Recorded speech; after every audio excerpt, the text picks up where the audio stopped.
Hi, everyone. I'm Ashley McManus, Director of Marketing at Affectiva. Welcome to Affectiva Asks, a human-centric AI podcast, where each episode we will interview a thought leader doing cutting-edge work in the AI space. A little bit about us. Affectiva is the pioneer of emotion AI, software that can detect nuanced human emotions and complex cognitive states. We have a very special episode today featuring Dr. Rana el Kaliouby, co-founder and CEO of Affectiva. Rana is also an AI thought leader, machine learning scientist, and now a published author. During the interview, she talks to us a bit about her background and personal journey co-founding Affectiva, her new book, Decoded, which launched this week, and some of her personal stories around leadership, including my interview with her about 4 years ago.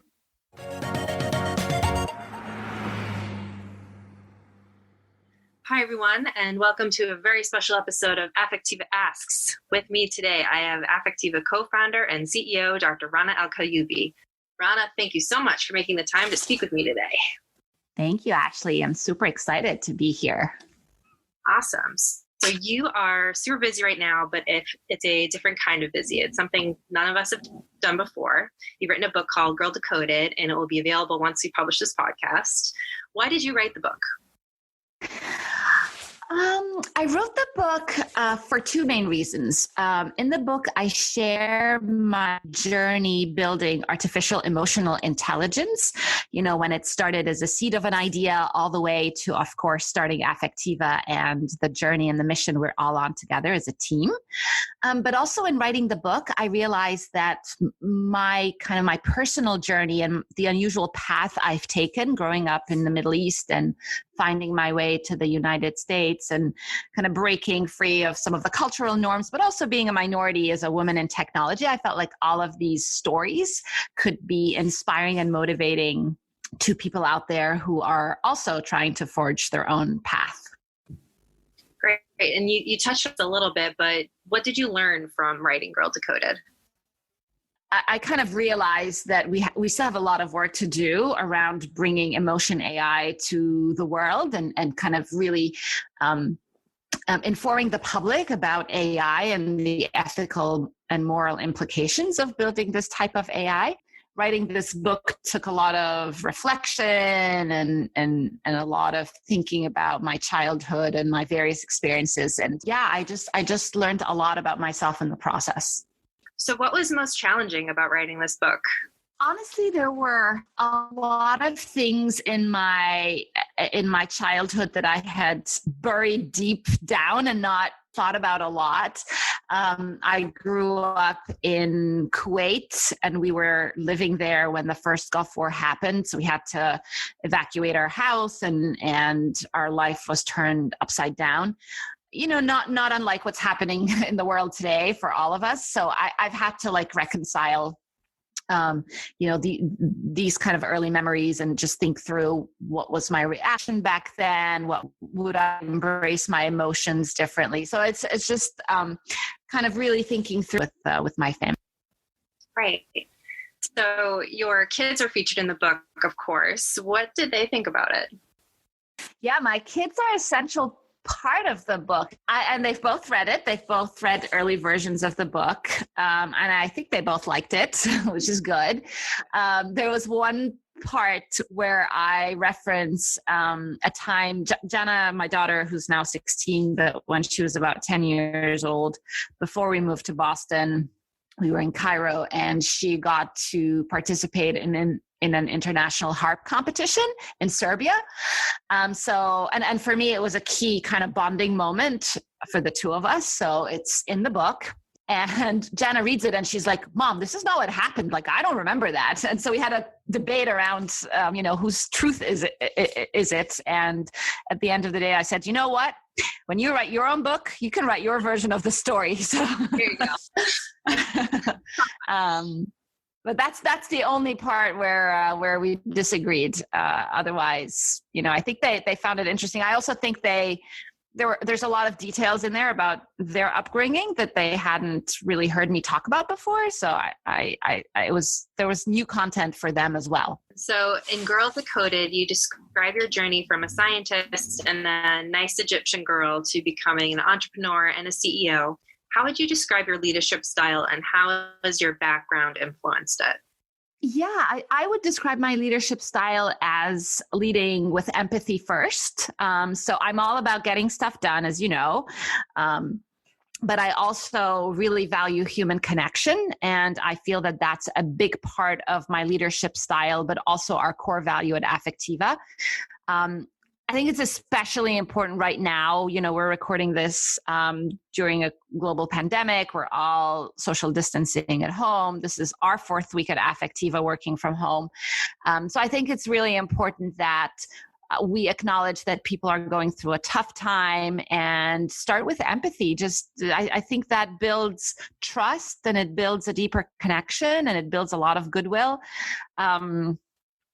And I do think this is part, and it's a big part of my culture as a Muslim and as an Egyptian to have this extra generosity and really care deeply about people. And then there's, of course, the story that I tell, which is the first time you and I met when you were interviewing. I love that story too, although it got me into trouble. But so for those of you who have not heard the story before, how many years ago now? 4?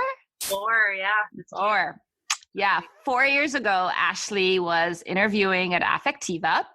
And maybe I'll tell my version of the story, and then Ashley, you should tell yours too. All right, let's do it. Let's do it.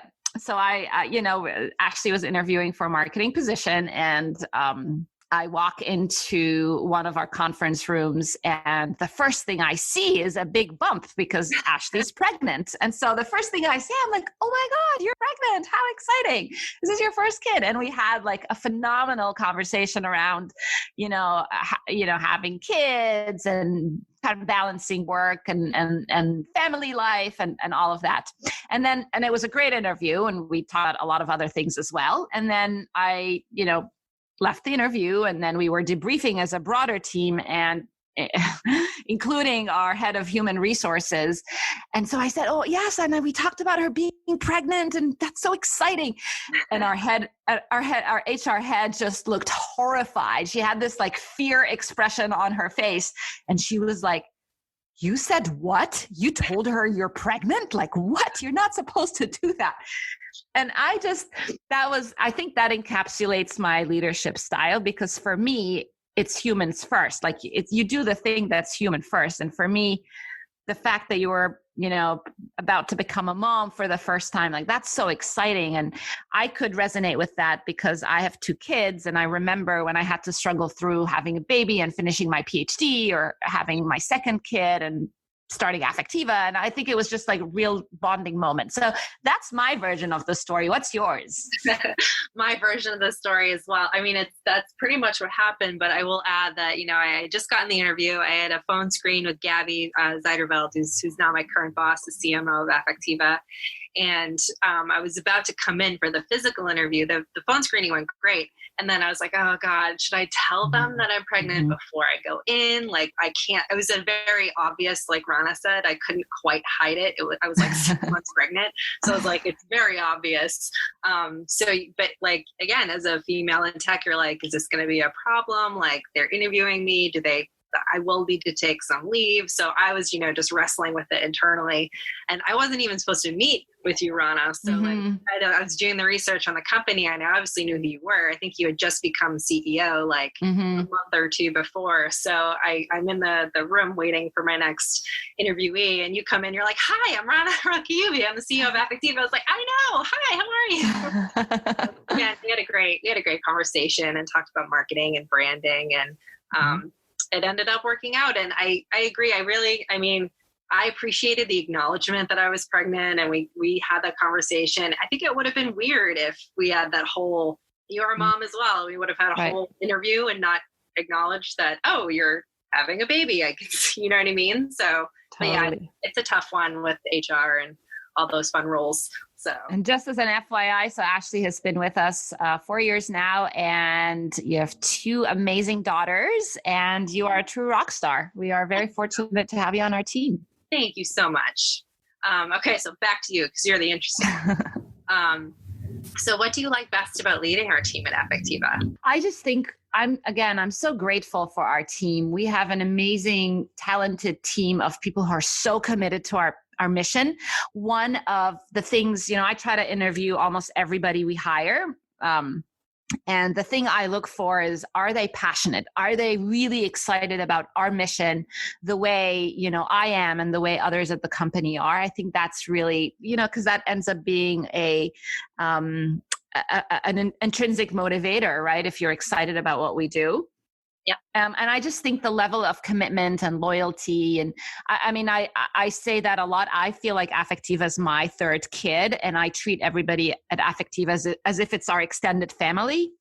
And so that family culture is really important to me. I know, I know your husband and I know your daughters, and that's true for everybody who works for Affectiva. I really care deeply about the team, and I'm most proud not just of seeing, of course, people grow professionally in their roles and take on more, just the way you did, Ashley, but also like personally too, seeing people grow their families and, settle in and buy a house and whatever other key considerations that matter to them. I just love being part of people's personal journeys. It really makes me proud, and it makes a lot of this worthwhile.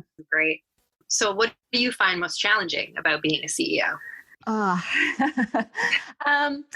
couple of things. First of all, is that there's just you wear so many hats as a CEO. I think a big part of my role is outward facing. So I have to, partner with and be in front of investors and potential clients or partners. But also I'm the chief kind of evangelist for our category of emotion AI. And so I end up doing a lot of speaking and a lot of keynotes, which takes me away from the office. So there's always this perpetual tension between how much time do I spend in the office, which I love doing. In fact, I actually love being on science, machine learning meetings where I can geek out on the data and the results. That brings me so much joy. But at the same time, I have to be, outward facing as well. So that, I'm always, I call it like CEO guilt, right? I'm always perpetually feeling guilty about how much time I'm spending with the team. So I think that's a challenge. The other challenge is, how do we make sure that everybody's aligned around what needs to get done and what matters? And I have this, if you all have seen Finding Nemo, there's a scene where they're all trapped in this net and everybody's swimming in a different direction. And so they're really not going anywhere until, I think it was Dory and Nemo, just get everybody swimming in the same direction. And only then they were able to break free. So I just think of that scene every time I feel like people aren't aligned. I'm like, people, we need to be aligned, just like Nemo did. That's awesome. Great reference. So I'm wondering if you would say there's such a thing as a female leadership style. I would say yes, there is a need, and I'm seeing a lot more examples of what I would categorize as a female leadership style. And I don't mean that that's only a leadership style that's adopted by females. In fact, I know a lot of guys who kind of take that approach. For example, Eric Schoenberg, who's the CEO of Monsanto Ventures, the mother company of Inc. magazine and Fast Company. I would say he leads, his leadership style is kind of a female-ish leadership style, in that he prioritizes the people and the human connection. And I go back again to empathy and compassion. I think people are craving that kind of authenticity and vulnerability in their leaders. And I do fundamentally believe it builds a lot of loyalty and trust. Yeah, absolutely. And Eric is wonderful. I've met him a couple times. He's come to our summit and he's just a wonderful person. So I can plus one on that. Yeah, and he's like so accomplished, obviously, right? But he's so accessible and humble and approachable. It's really amazing. Absolutely. Also, so right now we're in the middle of a pandemic. Businesses face a lot of uncertainty and everyone is suffering from fear and anxiety. So as CEO of a company, how do you lead in times of unprecedented crisis? Yeah, it is. And I hope everybody is staying well and safe. I think first and foremost, for me, the number one factor or priority really is the safety of our team, right? And that's really critical. And it's a message that I keep sending out to our team, right? Like, I want to make sure that everybody just feels safe and healthy, both kind of mentally healthy and physically healthy. So that's the number one priority. And then just acknowledging that it's tough times for everybody for a whole host of reasons, right? I have 2 kids at home. I also have another 2 kids that we're hosting who could not go back to their home countries. So I have 4 kids at home, launching a book, running the company. So it's chaotic over here. You have 2 young, you have a toddler and a baby, right? Like, I can't even imagine what that's like. That must be like crazy. Oh, it's so interesting. And then we all, we have our parents and kind of elderly folks in our communities that we need to care for. And I just think people are going through a lot, even though you can jump on a Zoom call and it all looks fine. It may not be fine. And I've encouraged our team to approach this again with empathy and just kind of being patient too, right? Everybody's on the edge and stressed and so much uncertainty. Yeah. So I've been telling both my family and our kind of extended Affectiva family just to be patient with each other and acknowledge that it's rough, right? But at the same time, and I think that's really important, it feels awesome to be productive and be getting stuff done, right? So I would summarize it as in the midst of this global pandemic, combine empathy with decisiveness and assertiveness and action, because people do want to feel that they are contributing and that they're being productive. Yeah, absolutely. And, so at Affectiva, we have been working from home for several weeks now. Mm-hmm. I know I'm, juggling, working and taking care of my 2 little ones. Mm-hmm. It's tough when you can't see your coworkers in person. What have you been doing at Affectiva to keep company culture strong? Well, a number of things.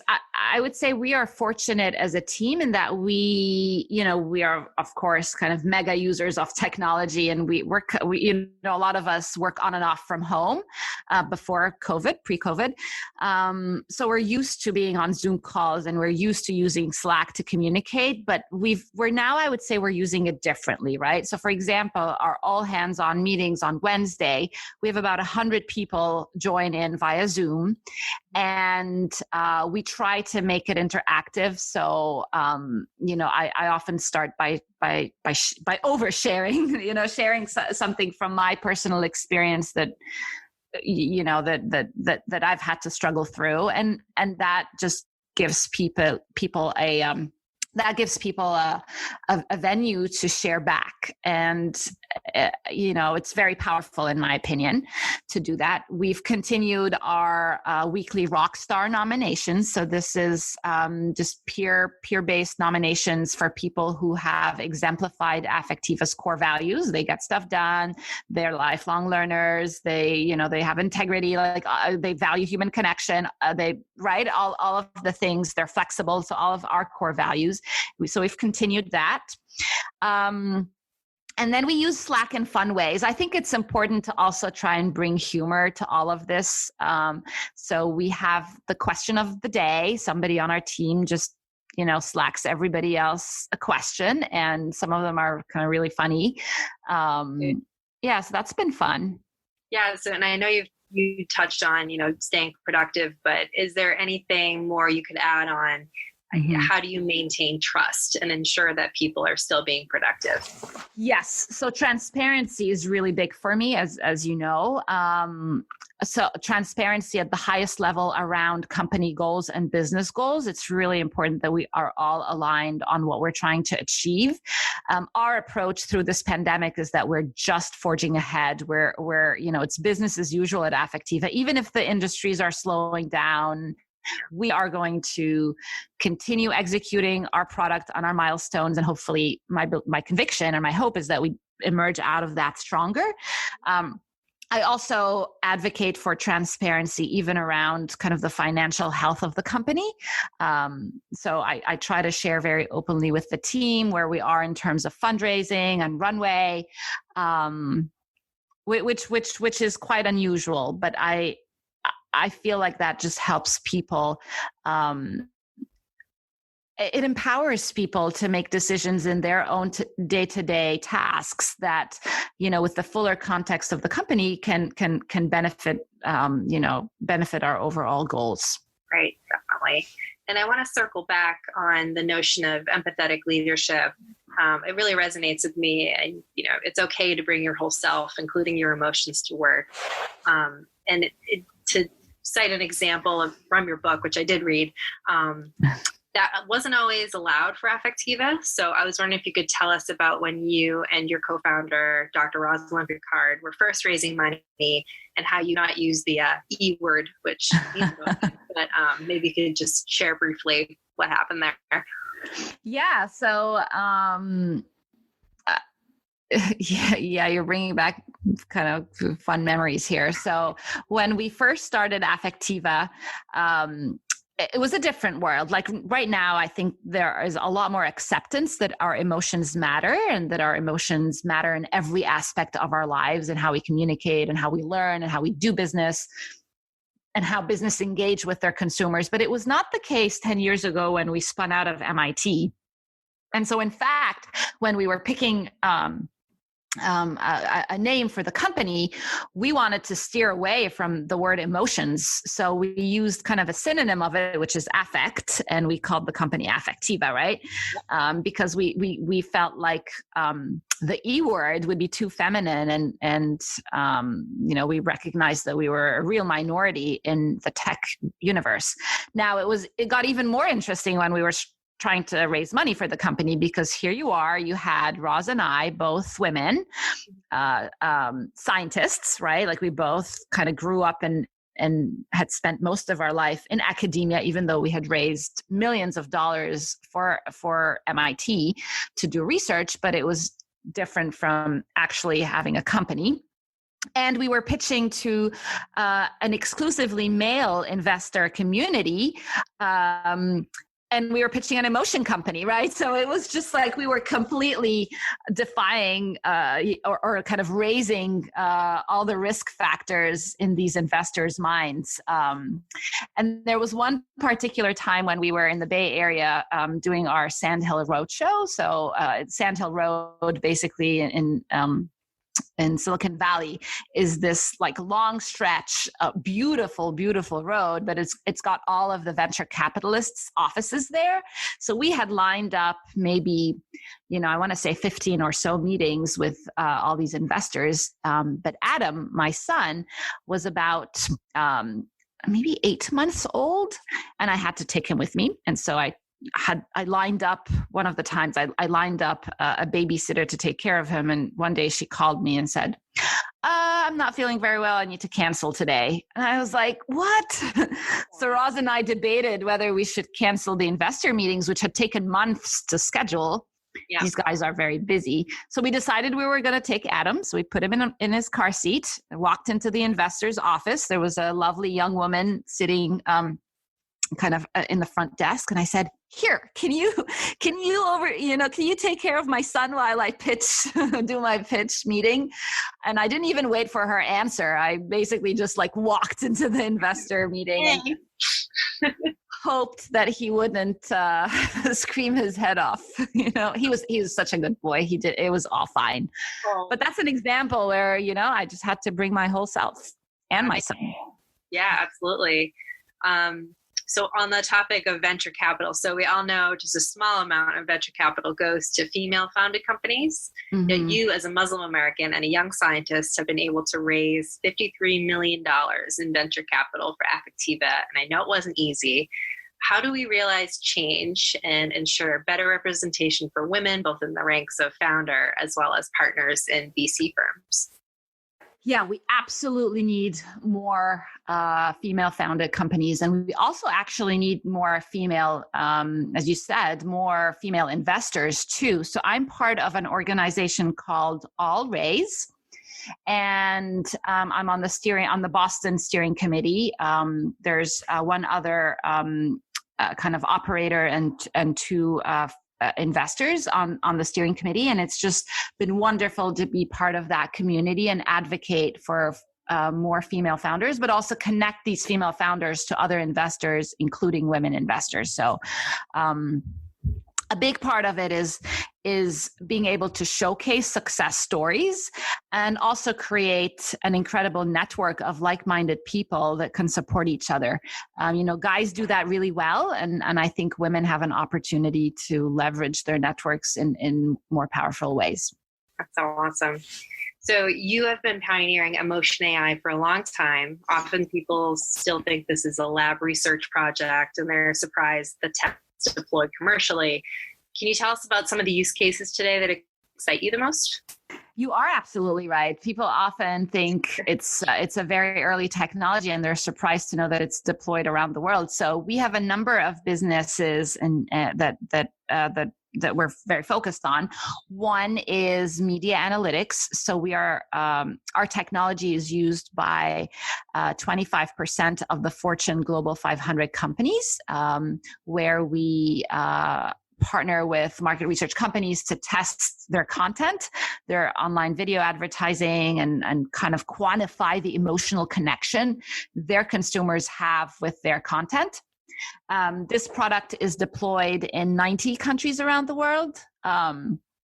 And we have collected massive amounts of data trying to quantify this emotional connection consumers have with content. So that product is revenue generating and is in market. We are also very focused on the automotive industry, bringing our technology to in-cabin sensing so that we could ensure that our roads are safer by monitoring drivers.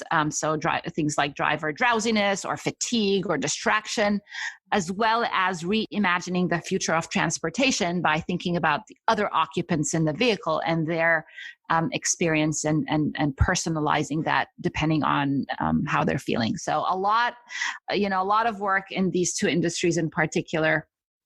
And then, supporting other use cases tangentially as well in other areas like, in mental health and robotics.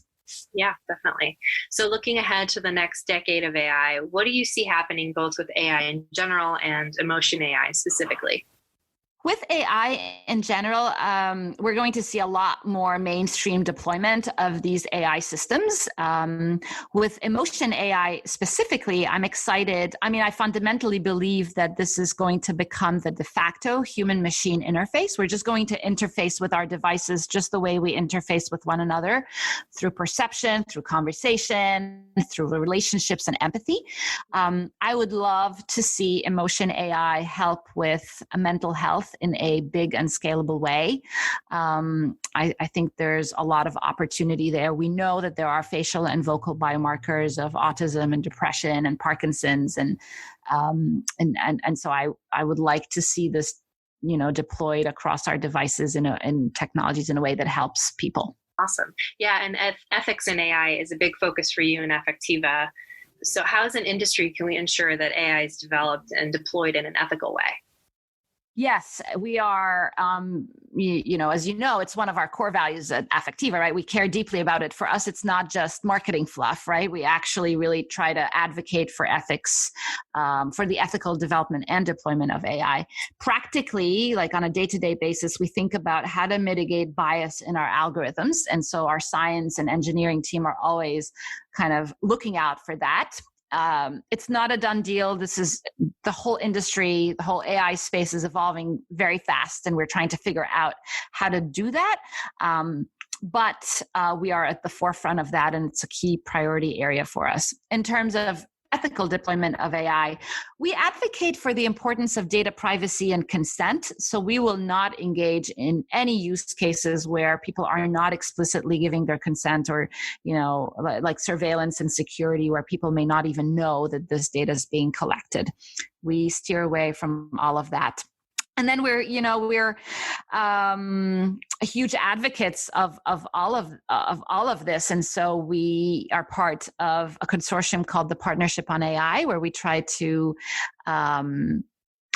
be part of a larger community of stakeholders, both technology companies like Facebook and Microsoft and Amazon, but also other stakeholders like ACLU and Amnesty International. So I like that we're part of that conversation, trying to move the ethics in AI forward. Awesome. And I have one last question. So we are hoping we can all enjoy in-person events together again later this year. So under that assumption, we're moving full steam ahead with our annual Emotion AI Summit, which is scheduled for October 14th, 2020. The theme this year is the next decade of AI. I wanted to know what your favorite aspect of our annual summit is and why you think people should attend. I love our summit. The thesis behind the summit, we're a very small company, and we're an even smaller marketing team. So to pull off a summit is quite the undertaking, but we feel very passionately that we have a strong role to play as pioneers in the AI space, and particularly pioneers in emotion AI. So we wanted to bring together thought leaders, AI innovators, ethicists, who care about building a human-centric AI. And we want to bring people together so that we could move the agenda forward and make sure that we are building this technology in a way that really helps us individually and as a society. And so if you want to be part of that conversation, and I encourage you to, then you should absolutely consider attending. Wonderful. So that's all I have for you, Rana. I want to congratulate you on your book launch, and thank you so much for speaking with me today. Order the book, everybody. Yeah, absolutely. It's great. Thank you. It was such a pleasure, as always, speaking with Rana. I remember my interview with her now 4 years ago, like it was yesterday. And as she mentioned, we connected over me expecting my first child, over my pregnant belly, and I liked her instantly. Relating to your employees and leading with empathy, especially in times like these, is so powerful. Her book, really her story, and the story of Affectiva is now out. I read Girl Decoded and can't recommend it enough. I encourage anyone, whether in tech or a woman in the workplace, to pick this one up for a super accessible read on personal growth, leadership, and finding your voice. I hope you enjoyed today's episode. Don't forget to subscribe to Affectiva's Human-Centric AI podcast on iTunes, Google Play, Stitcher, or wherever you get your podcasts for new episodes. We're also on social media, so please reach out to us on Twitter, Facebook, LinkedIn, and Instagram at Affectiva to share any feedback you have on the show and weigh in on the discussion using hashtag AffectivaAsks. Don't forget to rate us and comment with your feedback to help make the podcast more discoverable for others. Until next time, thanks for listening.